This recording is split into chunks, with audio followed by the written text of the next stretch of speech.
Yes, thank you very much for the kind words. The auto industry, we feel in good company when we're talking with Facebook and Google, etc. They are doing cutting-edge technology, cutting-edge research today. We've been doing it for the last 125 years, and we've been reinventing how the automobile works, how people drive it many times over, and we are always continuing to do so. The car is still the most popular way to travel from any place to the other. You see all the happy people in their cars here on the screen behind me. Of course, I can show you pictures of less happy people, but these are the happy ones, and we are here to make them happy. When people have known each other long enough on websites, on blogs, have Skyped maybe with each other, of course, are connected through Facebook and a lot of other things, there comes the moment when they want to actually meet in person. And the favorite way to get there is by car. I have some statistics on the next slide, one too far, which shows how people traffic in Germany, that is in billion kilometers traveled, how that has developed over the last around 40 years. You see, there has been a tremendous growth, grown about threefold, and most of that growth has been in cars, in car usage. There has been some growth in airline, a lot of growth in airline, but all the other public transport and railroad have stayed mainly flat. Also today we have a lot more choices and a lot more interoperability and intermodality, as we call it. And Katrin Saternus will talk about how we manage that in the presentation following this one. There is a widely published misconception that people put less value, less emphasis, less status on cars than they did in the past.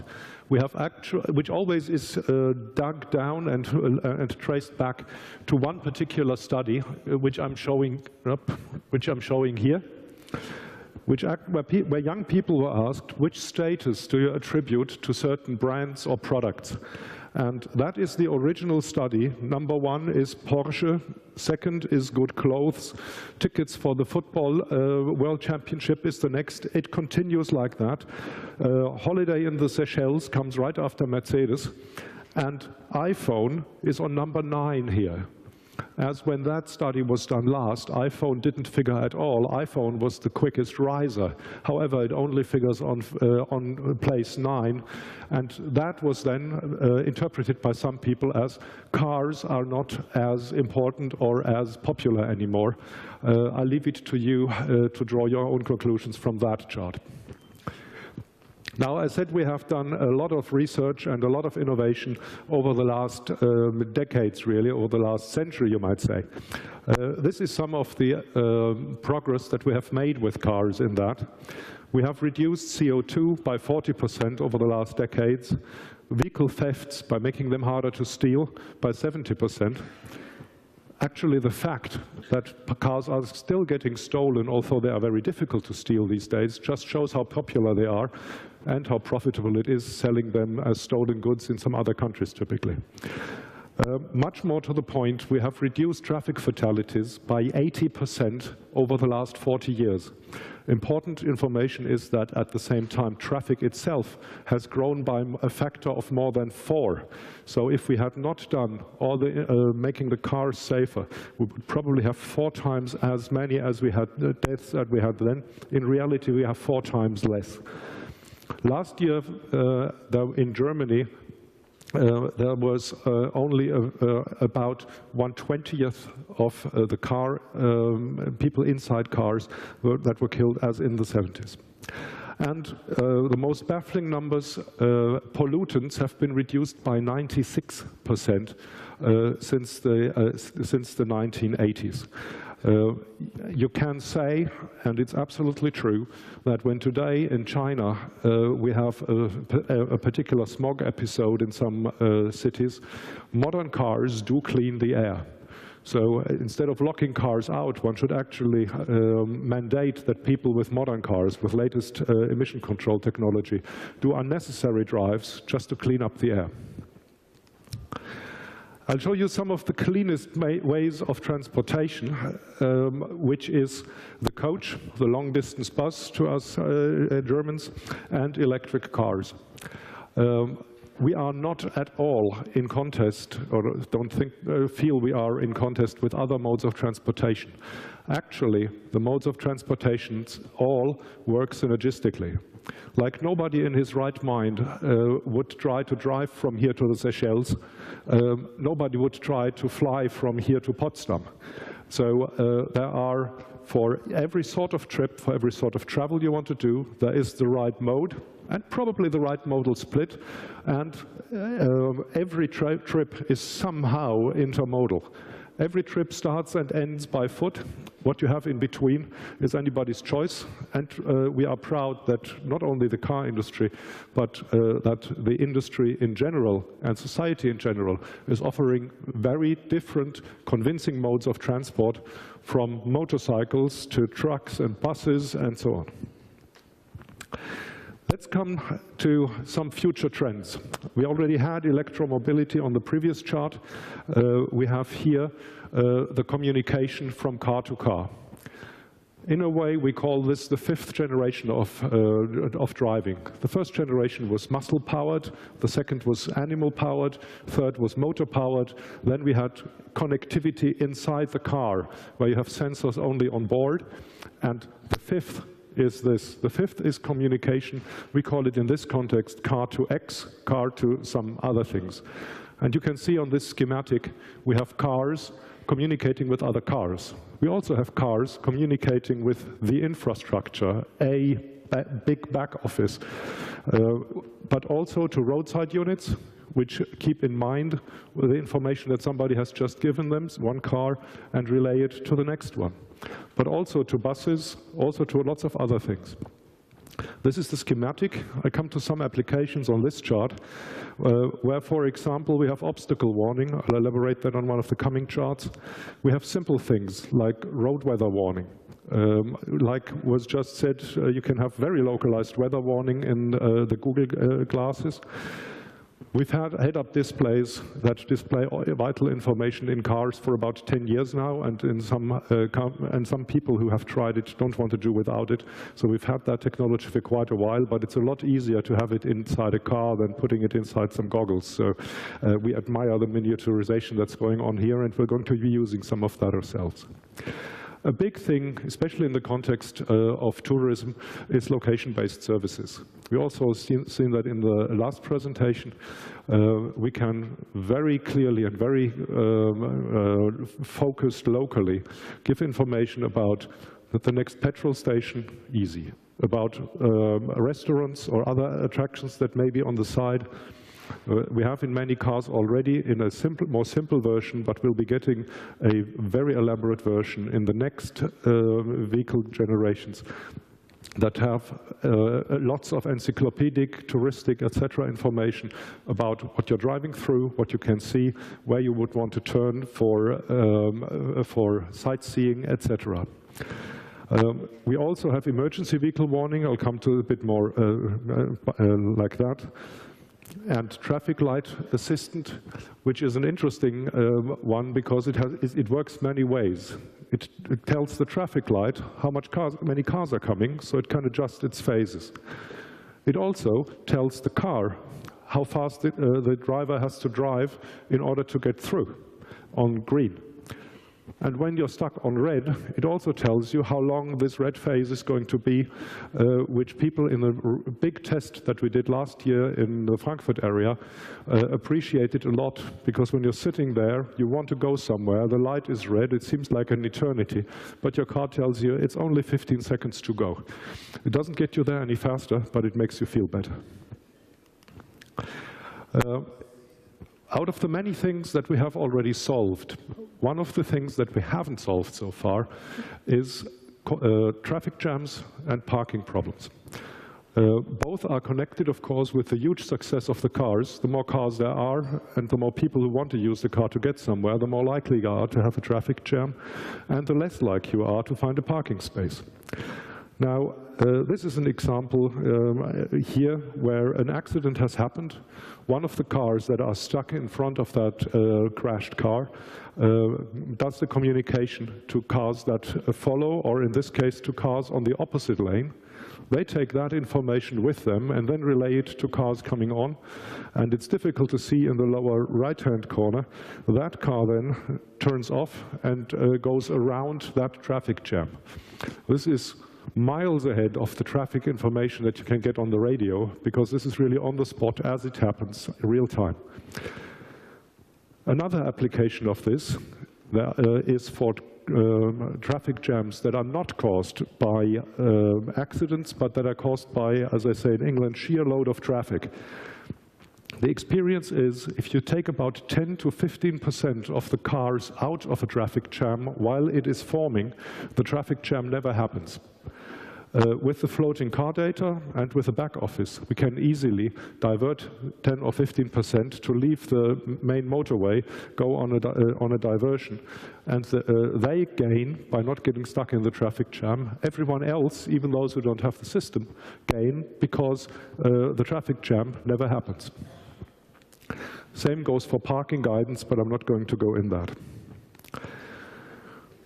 Now we see the car as a node for connectivity, as a connection center. And that goes through all levels of sophistication and integration. You can see the navigation system and the smartphone stuck on the windscreen. You can see the semi-integrated version in the center, and you can see the totally integrated version in a high-end premium car on the left-hand side. This allows us to bring everything into the car and use the car for a node for intermodality, for getting out of the traffic jams and for the parking, and for a lot of other things. The ones that you can take out, or the ones that you connect with, the fully integrated ones, can also guide you back to your car when you parked in a city that you don't know, etc. Now, the next big thing is automated or autonomous driving. We have been working on that for a very long time. You see a pretty old research vehicle here. You can see from the type of car that it's pretty old. And we're going through in this 1-minute spot here from things that we did 15 years ago with big scanners on the roof like the Google car has here. The person in this in this sequence, by the way, is blind. So he's taken around town by his car, and he can use that by being blind. He is not blind, but you will see him pray in a moment, because he is the project manager for this research project, and he hopes that his car drives right. This is a very sophisticated version, a car that is actually not only driving on the motorway or through suburban areas, but right through the most complicated traffic situations. It's finding its way very well there, and but still has people on board. Now this young gentleman calls his car to come to him, which unparks itself, drives all the way to him.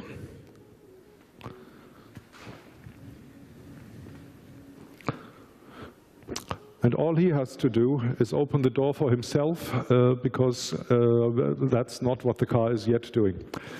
You've seen mixed in this short clip a number of things. We go actually through, we separate 4 stages as that you see here, from pure assistance, which is, you all know that, that's lane keeping, that's anti-lock brakes, etc. To partly automated driving. You know that, and I helped create some of that when I was in charge of Volkswagen research.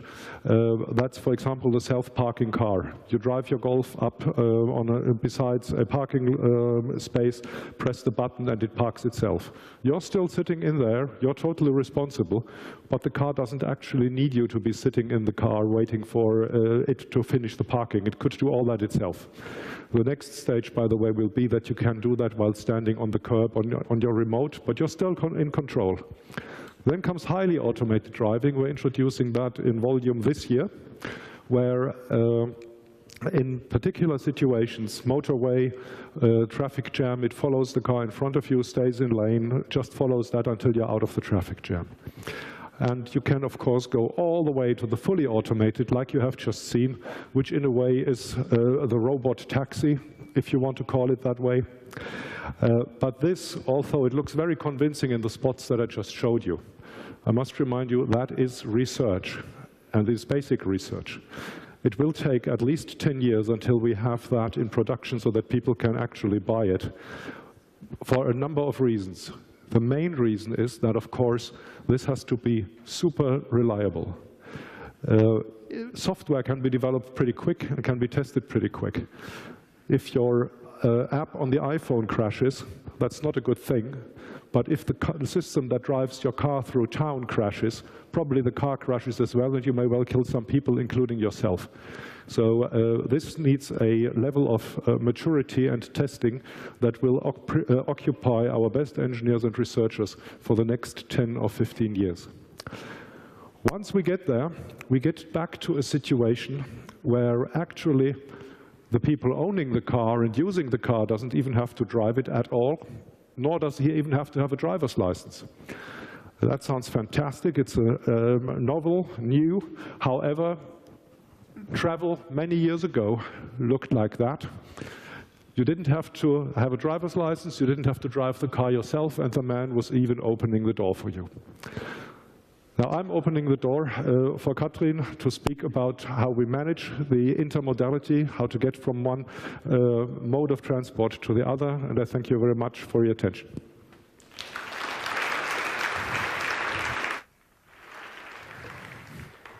Thank you very much. We're still on time spot.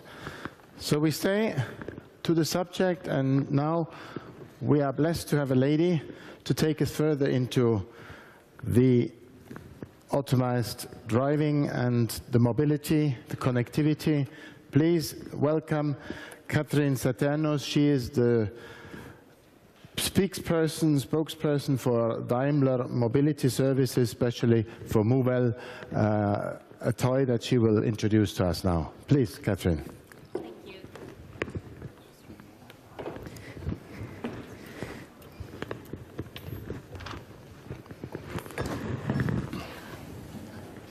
Thanks again. I'm probably just by reading the name Daimler Mobility Service, you're kind of wondering why I'm not going to talk about cars, because that's basically the history we have.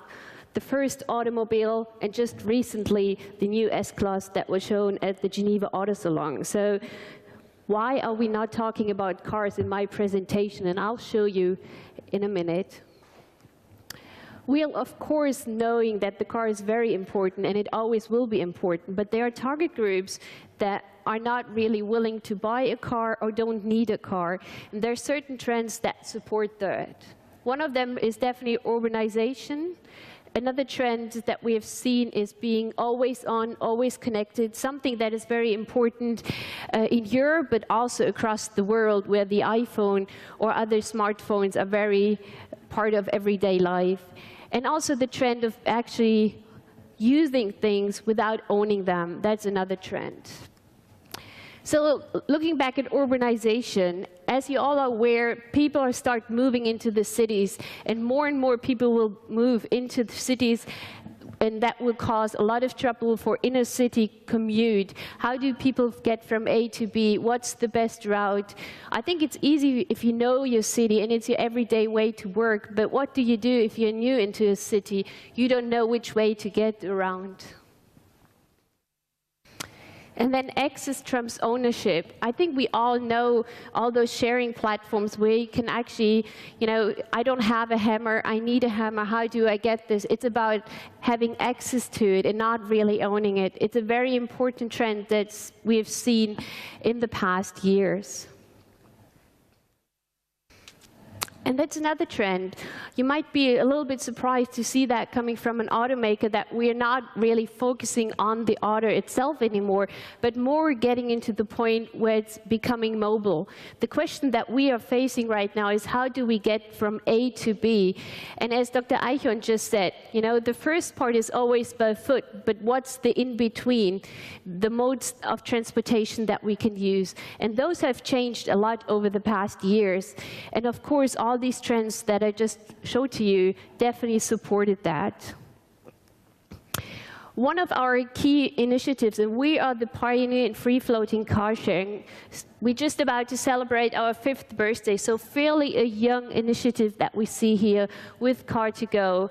We just launched the 26th city in Rome yesterday, so it's really growing fast, and we have more than 600,000 customers that are already using our car sharing smarts. And some of you might have seen that here in the city of Berlin, those little blue and white smarts that you can just pick up wherever they are on the street and you drop them off. It's free floating. That means you do not have one single space where you have to return them to or pick them up from. So it's really convenient to get from A to B and use it as one mode of transportation. So you see, that's the story and that we play right now. We are part of a huge corporation, and it's not about owning a car in our matter, but using it, having access to it at one point at a time.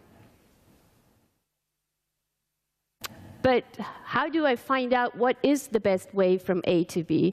As I said, if you're in your home city, or if it's a way that you use quite often, you know which public transport to take, you know which road to drive, but then you come, like many of you, come to a new city like Berlin, and you just ask yourself, how do I best get from my hotel to the convention center here, or to another bar or restaurant that you would like to go to? So it's many questions that you are facing while you are here, but also that many travelers are facing. So it's all about business travelers that enter a new city, but also it's private travelers, tourists that go into new countries and new cities. And that's where moovel comes into the game. We launched moovel about 2 years ago in Berlin and in Stuttgart. And what does moovel do? When you look at the screen, it says, I want to go from here to another place. And what moovel does then, it just shows you the perfect option to get there. And it's not only the car, but as you can see here, it's the Car2Go free-floating car sharing that you can use. But of course, it's the backbone of our inner city transportation. It's the public transport that you can use. And of course, there's also always the option to go by foot. And if you think, I don't feel well enough taking public transport, I don't want to drive myself, there's always also the option to use a taxi. Here we work together with My Taxi. It's an app that is integrated into moovel, so it's basically a one-stop shopping that you will have here. And then you get details of where you have to go, which, for example, public transport you need to take, and you get, of course, a map of the entire surrounding area. So it's one app that actually shows you how you best get from where you are to where you need to go. Currently, we integrated Car2Go, carpooling, My Taxi, a bike sharer called Nextbike, and of course public transportation. And just recently we integrated the train connection platform of Deutsche Bahn. So this is the next step. As you see, we are evolving and more options are to come. So what's a little bit our vision, our idea? Of course, I think we want to become the Google, the marketplace for entire mobility. And here it's really about searching, how do I get from A to B? And it's the different options that you can choose. Is it the fastest route that I would like to take? The cheapest? Do I have any preferences? Like, I don't like public transport, I rather stick to Car2Go, to My Taxi, or maybe to Bike Lane, a chauffeur service that is also to be integrated throughout the year. Then, of course, you get the details. You can buy the ticket. So it's a one shopping stop where you actually purchase the ticket through the app and also do the entire payment process. This has been done with one partner in the Stuttgart area, and of course that's on our plate to do that for more partners, to actually leverage it, to make it this one and only mobility platform that you can use not only at home, but wherever you will go and travel to. What are the other things that we look at? Because mobility also includes to getting somewhere and to finding the one place, and that's parking. I think everyone knows, and who has been in a city, is finding a parking spot can be quite trouble, and sometimes it holds us back from actually going to a place. So with Park Together, we offer instant access to parking spots.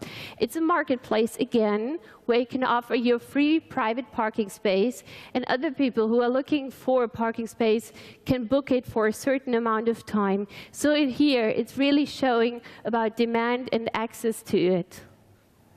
We are currently running Park Together as a pilot in Hamburg and Berlin, and of course we are looking at national and international rollout for that product as well.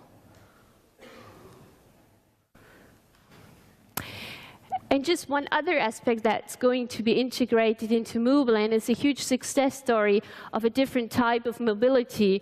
It is Car2Go Black, as the name somehow says, and is not surprising. It's also a car-sharing concept that we just launched as a pilot for Car2Go customers in Hamburg and Berlin. Here, it's about a station-based option to get from A to B, because we have seen in research, because getting feedback from our customers is really essential for us, that some people like to take more than one. We had one customer at our event who has twins, and she said they always had to draw straws who's going to drive with their mom from A to B in a little smart vehicle. So now we actually gave her an option within B class, a premium car that they can use and for the entire family to go from one place to the other. But it's not only services that we ourselves create and implement and roll out. I think key is really to find strong partners, and that's what makes moovel unique. Making sure that we not only have products like Car2Go, like Park Together, but also integrate partners. We recently started with Blacklane, a limousine service that is offering chauffeur services, book in advance, but also Flixbus, which is a long-distance travel coach service, My Taxi, carpooling, but also Gotta Park is going to be integrated into moovel in the long run. So there's really high potential, and it's key to be part of it. As you see, that's the universe, that's the cosmos, the ecosystem that we operate in. It's not only anymore about owning a car, although everyone would love to own an S-Class, to be honest, but there are also different options of getting around from A to B. We see moovel as the entry, the mobility platform to actually access all other mobility options. A car-sharing option like Car2Go, public transport integrated into moovel, but also other services. So it's really this one platform that will allow you, your customers, tourists, and business people to find their best way to get from A to B. Thank you.